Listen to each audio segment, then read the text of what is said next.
नमस्ते. मी अश्विनी सैसमय चॅनलमध्ये आपल्या सर्वांचं खूप खूप स्वागत आहे. सगळ्यांना शुभ सकाळ. तर सकाळचं ना 6चं वातावरण आहे. तर किती छान रम्य असं वातावरण आहे बघा. आणि सगळ्यात प्रथम सगळ्या ताईंना खूप मनापासून धन्यवाद. खूप छान सईपरीला गुरुला कमेंट केल्याबद्दल, अगदी आपुलकी दाखवल्याबद्दल. तर बागेत कढीपत्ता घ्यायला आलेली होती आणि इकडं ना पोहे भिजत घातले होते मी. तर पोहेमध्ये साखर आणि मीठ घालून म्हणजे मिक्स केले आणि ही बागेतले आपले छान अशी ना वांगे निघाले तर हळूहळू ना एक एक वांगे आता आपल्या बागेतनं निघायला चालू झाले. छान वाटते घरची जी ताजी ताजी फळं म्हणा किंवा फळभाज्या, एक त्याचा एक आनंदच वेगळा असतो.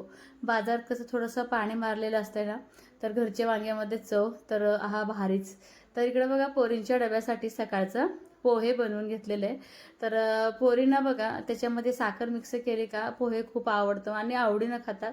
एका बाजूला ना चहा ठेवलं इकडं आणि तसंच मुलींचं म्हटलं डबे वगैरे भरून घ्यावं. तर डबे वगैरे आवरूनच मग मी माझं आवरावं बोलली. कारण काय होते आंघोळीला नंबर लागतात सकाळी, जसं की पहिलं सईपरीचं आधी आवरून घेते, मग त्याच्यानंतर माझं. तर इकडं बघा चहापत्तीचा डबा घासून घेतला होता रात्रीच. तर त्याच्यामध्ये थोडीशी चहापत्ती काढून घेतली आणि परत मला वापरायला सुद्धा ना एका छोट्याशा आपल्या भरणीमध्ये चहापत्ती काढून घेतली आणि सकाळ सकाळीच बघा मी कपडे आवरून घेतले. खूप नाही, 6:45 वाजलेले होते. 6:45ला म्हणजे पूर्ण कपडे झाले होते. सईपरी पण आणखीन घरातच होते आणि इकडं बघा माझं आवरून कुकर लावायला घेतलं. रात्री ना चवळी भिजत घातलेली होती, तर त्याच्यामध्ये थोडंसं आपलं तेल मिक्स केलं जेणेकरून चवळी तर छान भिजलीच होती, पण आणखीन थोडं शिजायला छान मदत होते ना. आणि त्याच कुकरच्या भांड्यामध्ये बघा जर गडबड असेल तर त्यावेळेस मी असं करते, टमॅटो स्वच्छ धुवून कापून घेतले. बघा 8 वाजले तर सालपरी तर गेल्या शाळेला. तर तुम्हाला ना आज आई दिसणार नाही तर मला पण सकाळपासून करमे ना. तर 6 वाजताच बघा जेव्हा मी कढीपत्ता घ्यायला आले होते ना, त्यावेळेस आई ना तिथं बाकड्यावरती थांबले होते बघा रस्त्यावरती. तर आमचं म्हणजे तुम्हाला बोललेलं आहे ना, एक चुलत सासरे वारलेत, पंढरपूरला असतात ते. तर त्यांच्या मातीला गेलेत आई. तर डिलेवरी झाल्यापासून ना पहिल्यांदाच मी म्हणजे एकटी असं आता चुलीवरती, म्हणजे नेहमी तर चुलीवरती मी करते स्वयंपाक, पण जसं आता गुरु झालाय की नाही, आई 100% सोबत असतातच असतात. तर आईची जरा कमी भासायला लागले. तर असं कधीच झालं नाही. तर संध्याकाळच्या स्वयंपाक करायला वगैरे आई नसतात मध्ये मध्ये, पण सकाळचा जे स्वयंपाक असतो, जे 4 चपात्या असते ना सकाळचे, तर आई असतात भाजायला बघा. ते एकदम एकटे एकटे वाटायला लागले. एकच दिवस म्हणजे किती, एक आई जवळ 1 तास 2 तास तर झाले. घर असं खायला उठायला लागले ना, घरात कोण आहे का नाही. आणि त्यात ना चूल पेटवले आणि नेमकं गुरु उठला. परत त्याला मी झोपवले, निवांत झोपला आता तो. आणि म्हटलं पटकन आता बघा चपात्या करून घ्यावं. तर गॅसवरती बनवले असते, परत वाटलं चला बसून निवांत ना चुलीवरती आपल्या चपात्या पटकन होऊन जातात. आणि काय होतं माहिती का, ह्याचा जो कोळसा पडतो ना, तोच कोळसा ना तेव्हा झाकून ठेवलं असते, चिटचिट वगैरे पडते म्हणून ह्याच टेकडीत टाकायचा आणि एकदम मधुर आपली साय पण येते आणि छान आपलं ना दूध पण तापते. बघा असं असते. आईनं पण वाटत असेल मला की गुरु रडाले काय काय सईपरी वगैरे असेल तर दोघी पण बघतात बरं का गुरुला. इतकं बोलतो ना सईला, भरपूर असं बोलतोय. आणि चुलीवरती कसं बघायला गेलं गॅसपेक्षा ना पटकन चपात्या आवडतात. तर आणि काय म्हणजे तिला चव पण एकदम बाहेर लागते. जसं की बघा आता परी एवढीच आहे, पण जेव्हा बाजरीची भाकरी ज्वारीची भाकरी करते का नाही, आई चुलीवरतीच बनव असं चाललेलं असतं. इतकी कुत्री वरडालेत ना बाहेर, असं वाटतं की आता का नाही गुरुरात हे कुत्री.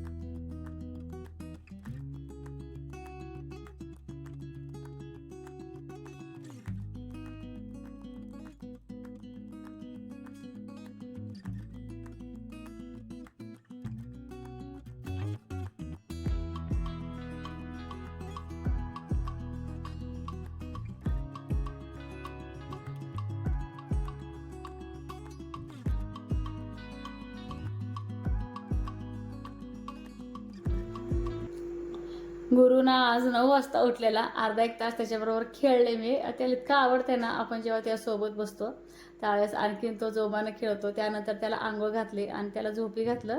तर 2 दिवस झाले बघा त्याचं बेडशीट बदललंच नव्हतं. काय होतं आजकाल बाहेरचं वातावरण बघून मग बेडशीट काढावं लागतं. सहसा 2-3 दिवसाला बेडशीट मी बदलतेच, कारण की आता गुरु काय करायला लागलाय, पालतं पडायला लागलंय ना. तर त्यामुळे मग थोडीशी दक्षता घ्यावं लागतं मला. तर इकडं बघा पोटमाळ साफ करत होते. तर परीचे एवढे छोटे छोटे क्राफ्टचे साहित्य सापडले ना मला, कुठं काय ठेवते अजिबात पत्ता लागत नाही. आणि मी ना 2 दिवस झाले झाडू हुडकते. पोरींना पण विचारले, त्यांना पण लक्षात नसणार आहे की झाडू कुठं ठेवला होता. तर कुठली तर काहीतरी वस्तू घेताना झाडूच्या मदतीनं काढले असणारे पोरी, आणि तिथंच ते झाडू राहिलेलं होता. तर काय तर करायला गेलं की काहीतरी सापडते. तसं आज मग झालं, बरं झालं म्हटलं झाडू सापडलं. तर तुम्हाला रस्सी बांधलेली दिसत असेल खुंटीला. आजकाल अशी आता खुंटी आता जास्त बघायला मिळत नाही, पण आमच्या घरात ही एक खुंटी आहे बरं का. आणि किचनमध्ये 2. छान वाटतंय, म्हणजे असं जुन्या घराची फिलिंग येते मला, एकदम भारी. तर हे बघा गुरुचे सूचे वगैरे रात्रीचे वगैरे जेव्हा बदलते ना दुपटे, त्यावेळेस मला हे उपयोगाला पडते वाळत घालायला. आणि पाऊस पडतो का बाहेर, त्यावेळेस पण थोडंसं मला उपयोगाला पडते. तर इकडे बघा परिचय काय खेळायचे भावल्या होत्या, म्हटलं चला अशाच पडल्या होत्या. ते पण अगदी व्यवस्थित एका कोपऱ्याला लावून घेतले. आणि थोडं थोडं ना मला असं जाळीसारखी घाण दिसत होती. म्हटलं गुरी झोपला की तिथून माझे एक्स्ट्राचे कामं चालू होतात. मग म्हटलं चला खिडक्या वगैरे मला सगळ्या पुसून घ्यायच्या होत्या. तर जे काय एक्स्ट्रा कामं असतात का, मग मी त्यावेळेस करून घेते अगदी दगदग न करता. तर तो झोप म्हणजे त्याला न रडवता म्हटलं तर पण चालेल. आंघोळ घातलं की नाही चांगलं 2-1 तास झोपत असतो. मग त्यावेळेस माझ्या अशा ना काय गोष्टी कामाच्या होतात. तर आता ना श्रावण महिन्याचा वेध लागलेला आहे. सईच आज बोलत होती की आई ऑगस्ट महिना लागला, किती छान ना श्रावण महिना. पण तिला पण असं वाटतंय की आई तसं काय हेच झालं नाही, वातावरणच झालं नाही. कारण की बघा श्रावण महिना म्हटलं की सईकडे हिरवीगार चादर असते निसर्गाची. चादर तर आणखीन आमच्याकडे नाही आहेच. बरेच ताई बोलतात की आमच्याकडे खूप पाऊस आहे, तुमच्याकडे नाही आहे का. आमच्याकडं काहीच पाऊस अजून एकही मोठा आमच्याकडे पाऊस झालेला नाही आहे. तर समोसा करताना जो पाऊस पडला होता का, एक अर्धी बादलीसुद्धा पन्हाळीचं पाणी भरलं नाही. म्हणजे तुम्ही विचार करू शकता आमच्याकडे किती पाऊस पडलेला आहे. माझी पुण्याची तर ननंद बोलते की अश्विनी आमच्याकडचा पुण्याचा पाऊस तुम्हाला घेऊन जावा, आम्ही इतकं कंटाळलो आहे. कारण की पुण्यामध्ये ना सकाळ संध्याकाळ एकसारखं ना जोरात पाऊस आहे बोलतात त्या. आता आमच्याकडं बाद झालं, आता तुमच्याकडं पाठवतो शेतीला घ्या. तसं जर निसर्ग ऐकलं असतं तर किती बरं झालं असतं ना. आजकाल माणसंच माणसांचं ऐकेनात, निसर्ग तर कसं ऐकणार, पाऊस तर आपला कसा ऐकणार. तर पाऊस पण आता बदलला गेलेला आहे. जिथं नको आहे तिथं पडायला लागले. सध्या आसाममध्ये किती पूर भयानक आहे, किती वाईट वाटते ते सगळं बघायला. माणूस एक एक वस्तू ना संसारासाठी किती कष्टाने गोळा करत असतो, आणि असं पाण्यात म्हणजे गेलं ना किती वाईट वाटतं. पण सध्या सगळ्यांचं ना जीव वाचणं सध्याच्या घडीला हेच गरजेचं आहे. तर इकडं माझं काम चालू आहे, तुम्ही साईडला बघू शकता पाळण्यामध्ये. गुरु अगदी गाढ असं झोपलेला आहे तो. तर त्याची झोप झाली का नाही मग तो अगदी व्यवस्थित असं खेळत असतो. नाही, रक्षाबंधनची तयारी चालू आहे. तर परे बोलली की आम्ही आत्ताच तयारी करू का, तर करते तर कर. तर तिचं ना आता काय चाललंय काम आहे, पण हीच बांधायची बरं का राखी परी. तर राखी बांधाय दोरा तिकडेच राहिला. नाही, राहू दे, हाच दोरा राहू दे. नाही, हा ह्यात ब्ल्यू ऍड करायचंय. तर असं करून ह्यात ब्ल्यू. स्टिकरचं बटरफ्लायचा उपयोग केलाय, नवीन वालाच आहे. तर असे छान परी असंच सिंपल वाला छान दिसतोय बरं का. परीचं म्हणणं काय माहितीये का, पहिला रक्षाबंधन आहे ना, पण तो लहान आहे म्हणून मी हातानेच बनवते. आहे ना, हाताने बनवल्याचा आनंद वेगळाच असतोय.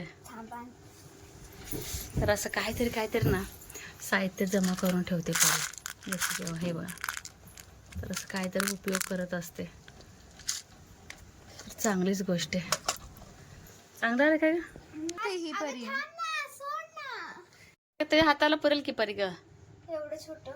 हा, मग एकाच कलरचं घे ना, दोरा घेताना का नाही ग सोनू, एकाच कलरचं घे मग. छान वाटेल. खूप मोठं नाहीयेच पण खूप छान. हा मग पुरतं ना ग सोनू. हा मग तर परीनं बघू मी घालून बघते. बघा, आजीला पण गुरुशिवाय करमत नाही, आणि आई घेऊन गेले त्या गुरुला. पुरते बाळा, त्याचा हात केवढं ग, त्याच्या मनगटा ह्याच्या एवढा हात आहे ग पिलो. बसतंय ये बघत दिसते राखी. ए जगातली सगळ्यात भारी राखी ही परी. आता ही फिक्स बरं का, सांभाळून ठेव नीट. तू काय करणार सोनाबाई, तू परी झाली बघ राखी तयार. चांगली गोष्ट आहे. श्रेयाला काय तर करायचंय, उद्या आहे ना काय फ्रेंडशिप डे. हा का, हे राहू दे गुरुची राखी. येणारच आहे या. तर शेपूची भाजी बनवायची होती मला, कारण की जेव्हा बाजरीची भाकरी असते ना, तर त्यावेळेस शेपूची भाजी, पावटा अशा भाज्या खरंच खूप छान लागतात. तर माझ्या ना प्रेग्नन्सीमधले मला दिवस आठवले, कारण की प्रेग्नन्सीमध्ये तुम्हाला मी परवा पण बोलले होते, बाजरीची भाकरी मी भरपूर खाल्लेली आहे. एवढा उन्हाळा होता तरी पण मला बाजरीचीच भाकरी खाऊ वाटायची. तर म्हटलं चला छान फ्रेश शेपू आहे तर शेपूच करू. तर कोण कोण बघा शेपूच्या भाजीला कांदा वापरतात, तर माझ्या माहेरी तरी कांदा बिलकुल वापरत नाही. तर इथं आई वापरतात. आई जेव्हा भाजी करतात ना शेपूची, तर आई कांदा वापरतात, पण मी नाही कांदा वापरत. तर पूर्ण मला ते असं वाटते कांदा वापरलं का जे शेपूची ओरिजिनल चव आहे का ती चव निघून जाते. त्यामुळे मी कांदा बिलकुल वापरत नाही. साधी फोडणी अगदी तेल, जिरे, मोहरी आणि हिरवी मिरची, लसूण आणि बारीक करायचं शेंगदाणा. तुम्ही खलबत्त्यात केलं तर एक नंबरचं, पण मी मिक्सरमध्येच करून घेते. आणि तुरीची डाळ भिजत घातलेली, कुठली पण डाळ घ्या. शक्यतो बाबा मला शेपूच्या भाजीमध्ये आणि मेथीच्या भाजीमध्ये तुरीची डाळ चांगली वाटते खायला. आणि इकडं शेपूची भाजी धुवून घेतले आणि मीठ छान परतून घेतलं का प्लेट झाकून एक 5-6 मिनटं वाफ काढायचं. आणखी थोडंफार हलवून भाजी आपली रेडी होते. इतकं खमंग सुगंध येतो त्यांना घरामध्ये. सईबाईला जास्तीचं शेपू आवडत नाही, पण ती पण आज अगदी आवडीनं असं शेपू आज खाल्ली. आणि मला शेपूची भाजी खाताना मला आमच्या अण्णांची आठवण येते, सोलापूरच्या अण्णांची, कारण की मी लहानपणी शेपू खात नव्हते. शेपू खायला लागलं का नाही मला असं वाटायचं की मी गवतच खाते की काय. अजून पण अण्णा जेव्हा मी सोलापूरला जाते कडे जेव्हा भाजी खात असतो ना, त्यावेळेस मला अण्णा आवर्जून बोलतात गवताची भाजी लागते का. भारी वाटते. किती पण आपण ना आयुष्यात पुढं जरी जात म्हणजे राहिलो का नाही, दिवसातून कितीतरी वेळा ना आपल्या बालपणीच्या गोष्टी, आई वडील कितीतरी आठवत असतात. भारी वाटते. तर हे सांगायचं मला ना एकदम भावूक झाल्यासारखं वाटतंय. तर इकडं पावटा करायला मी घेतलं होतं. सई बोलली की आई मी आज पावटा करते, तू जर मला सांगितलंच नाही तर प्रत्येक भाज्या मग कसं करायचं, मला कसं कळायचं. आणि जास्तीचं मुलींना अभ्यास वगैरे काही नव्हता. जरी अभ्यास जरी असला काही बेसिक गोष्टी मुलींना माहिती पाहिजे आणि असावंच. पावटा भाजून ना जिथे शेपूची भाजीचं प्लेट होतं ना, सईला म्हटलं त्याच्यावरतीच पावटा मी ठेवणार आहे आता. तर मी आधीच तयारी करून ठेवलेली. तर तिला सांगितलं मी कांदा टमॅटो वगैरे परतून घे. आधी जिरे मोहरी वगैरे सगळं टाकलं होतं. आणि माझ्याकडनं ओलं खोबरं होतं, ओलं खोबऱ्याचं वाटण केलं, भरपूर आलं, परत कोथिंबीरच्या काड्या वापरल्या बरं का मी मुद्दाम ह्याच्यामध्ये, छान लागते. तर कोथिंबीरच्या काड्या, आलं, लसूण, तर ह्याची पेस्ट करून घेतले होते मी. तर एकाच वाटीमध्ये ना सईला मी तिला एक अंदाज दिला की एवढं तिखट मीठ हळद टाकायचं असते. तिला म्हटलं तू एकाच वाटीत काढून घे आणि एकदाच तू ह्याच्यामध्ये घाल आणि मिक्स कर, म्हणजे तुला सोपं जाईल.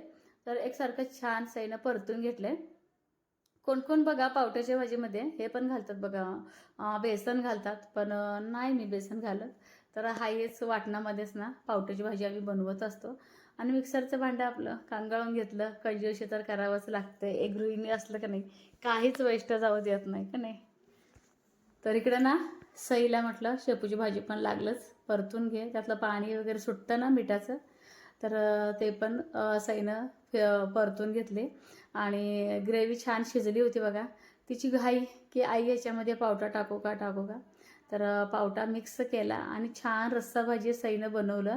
तर खरं सांगू का, लेकीच्या हातचं ना पावट्याचा रस्सा भाजी इतकी छान लागली ना, खूप छान. तर अशा पद्धतीनं आज सईबाईनं ना असं पावट्याचा रस्सा बनविला होता. तर मुलं ना त्यांच्या म्हणजे त्यांच्या हातचा जर स्वयंपाक त्यांनी जरी बनवला असेल तर अगदी आवडीने खातात, बोटं चाकत चाकत. तर छान झाली होती भाजी खरंच. तर असा आमचा दिवसभराचा रुटीन होता. कसा वाटला हे मात्र सांगायला अजिबात विसरू नका. चॅनेलवरती कोण नवीन आहे का